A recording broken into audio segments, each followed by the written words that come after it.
Vamos a ir a tratar este tema que planteamos en el inicio con Jorge Frank, que es un experto en armas, en tenencia de armas, y a preguntarle, Jorge, si es esto real, de donde hay más armas uno puede pensar que hay más crímenes, y aparentemente las estadísticas indican lo contrario, que los estados y las ciudades que permiten las armas de alguna manera tienen los guarismos más bajos en cuanto a crímenes violentos y fundamentalmente homicidios. ¿Cómo te va, Jorge? ¿Qué tal? ¿Cómo estás? Exactamente, tal cual como lo describiste. En general, donde las armas legales están permitidas en manos de los civiles, hay mucho menos delincuencia. La delincuencia se cuida mucho más porque sabe que también puede ser víctima de las propias víctimas, ¿no es cierto?, cuando se defienden eficazmente.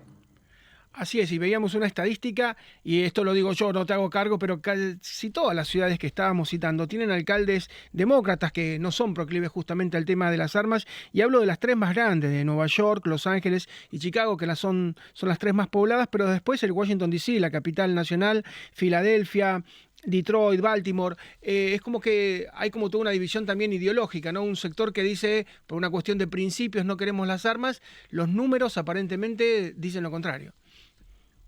Bueno, acordémonos del caso de Ronald Reagan, que después del atentado que él sufrió, afortunadamente, digamos, infructuoso, se estipuló una ley válida por un año que debía vigilar y controlar el Congreso, el Capitolio, para ver su eficacia y después, digamos que prohibía determinado tipo de armas, determinada cantidad de cargadores con municiones, y después de un año se llegó a la conclusión de que no era eficaz mantener esa ley y se derogó.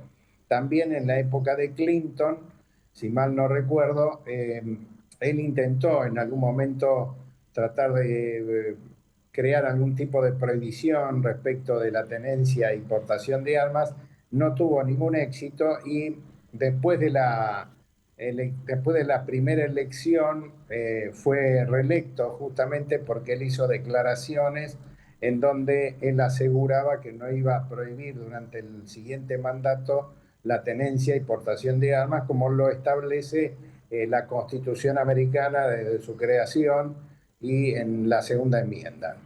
Así es, y muchas veces, Jorge, se legisla de manera espasmódica, como vos decís, ocurre un hecho conmocionante, entonces salimos rápido para calmar a la opinión pública con una ley, pero lo que habría que tener en cuenta no es la foto, sino la película, es decir, tomar estadísticas de muchos años, ver a qué ciudad le va mejor, a qué ciudad le va peor, pero como vos decís, a veces para tapar un hecho conmocionante, bueno, como fue Columbine, ¿no? Por ejemplo, que todo el mundo estuvo en esa tragedia en la escuela, salimos a poner una ley, pero insisto, la foto muchas veces dice algo, pero la película suele ser mucho más completa.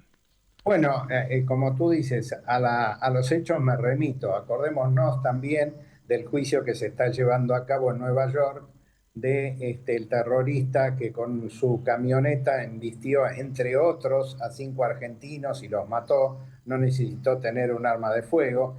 Y acá en la Argentina se está desarrollando un caso mediático de mucha trascendencia y repercusión social, inclusive que se está siguiendo en los países limítrofes que han venido a presenciarlo acá en forma directa, en donde 8 chicos, casi 10, digamos, 2 quedaron afuera, saliendo de una disco, después de un enfrentamiento que tuvieron adentro, terminaron enfrentándose con otro grupo y dentro de ese grupo se la agarraron con un chico al cual solamente lo mataron a patadas y a trompadas, sin ningún tipo de arma propia, como puede ser un arma de fuego, o un arma impropia, como podría ser un cuchillo. Aunque acá la doctrina y la jurisprudencia, creo conteste con la doctrina y jurisprudencia internacional, considera armas impropias a las manos y a las piernas utilizadas en un momento dado, en un caso concreto,